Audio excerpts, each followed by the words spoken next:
ரூபா, அதாவது 50% இறங்கி இருந்தது ரெண்டாவது வேலை.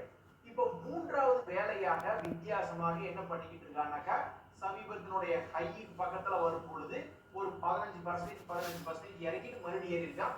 ஸோ இந்த முறை மிக குறிப்பிட்ட ஒரு ட்ரிகர் பாயிண்ட் அப்படின்ற இடத்துல வந்ததுனால இனி அடுத்தது இவன் என்ன பண்ண போறான் அப்படின்ற மாதிரி பார்த்துட்டு இருக்காங்க. இவன் மட்டும் இல்ல, பல பங்குகள் இப்படித்தான் மேல் நோக்கி வந்து நின்றுட்டு அடுத்தது இனி இறங்க போறானா ஏற போறானான்னு ஒரு பதட்டமான ஒரு சூழ்நிலை உருவாக்கிட்டு இருக்காங்க. இந்த சமயத்துல ஏதாவது பங்குகள் கீழே விழுந்ததுன்னா ஐ ஆம் வெரி ஹாப்பி அப்படின்னு ஸ்மார்ட் மணி கான்செப்ட்ல இருப்பாங்க. அதாவது கீழே விழுகிறது அப்படின்றது வேற, சப்போர்ட் லெவல்ல வந்து விழுகிறது அப்படின்றது வேற. சோ இந்த சன்ஃபார்மா அப்படின்ற பங்கு சமீபத்துல என்ன பண்ணிருக்கு அப்படின்னு பாத்தீங்கன்னாக்கா, ஒரு குறிப்பிட்ட லெவல்ல வந்து விழுந்துட்டான், அப்புறம் ஏறான் அப்படின்ற சில வேலைகளை இவன் பண்ணிட்டு இருந்திருக்கான். இன்னைக்குமே வந்து திடீர்னு மேல் நோக்கி இருந்த பங்கு படாது ஒரு 3% கீழே இறங்கி ஒரு சப்போர்ட் லெவல்ல வந்து விழுந்துட்டான். இதுக்கு என்ன காரணம் அப்படின்னா, அவன் வெளியிட்டு இருந்த ரிசல்ட் தான். அவன் வெளியிட்டு இருக்கக்கூடிய ரிசல்ட் என்பது மார்க்கெட்ல ரொம்ப சுமாராக ஏற்றுக்கொள்ளப்பட்டது. இதை பாராட்டி மேலதாளத்தோட இவனை வரவேற்கிறதுக்கு இங்க யாரும் ரெடியா இல்ல.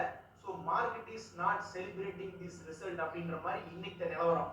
இந்த சமயத்துல இப்படி கீழே இறங்குறத பார்த்து பல பேர், பல ட்ரேடர்கள் கண்ணீர் விட்டு அழுதுட்டு இருந்தாலும், இந்த ஸ்மார்ட் மணி கான்செப்ட்ல இருக்கிறவங்க எல்லாம் சரி இங்க உழுதுட்டியா, அடுத்தது எங்க உழுக போற, அடுத்தது எங்க உழுக போறன்னு வரிசையா ஒவ்வொரு சப்போர்ட்டையும் நோட் பண்ணி வச்சுக்கிட்டு இருப்பாங்க.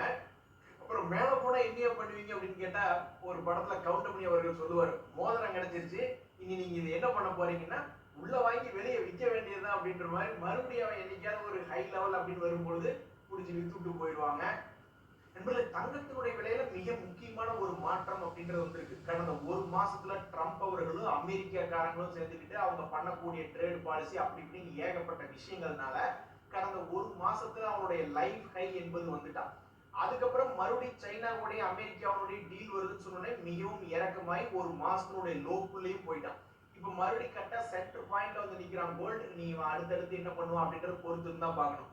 இப்ப நம்மளுக்கு ஒரே ஒரு மனசை நெருடக்கூடிய ஒரு தகவல் என்ன அப்படின்னு பாத்தீங்கன்னா, இந்த க்ரூட் ஆயிலினுடைய விலை ஒரு மாதத்தினுடைய உச்சிக்கு திரும்பி வந்திருக்கு. இதனால என்ன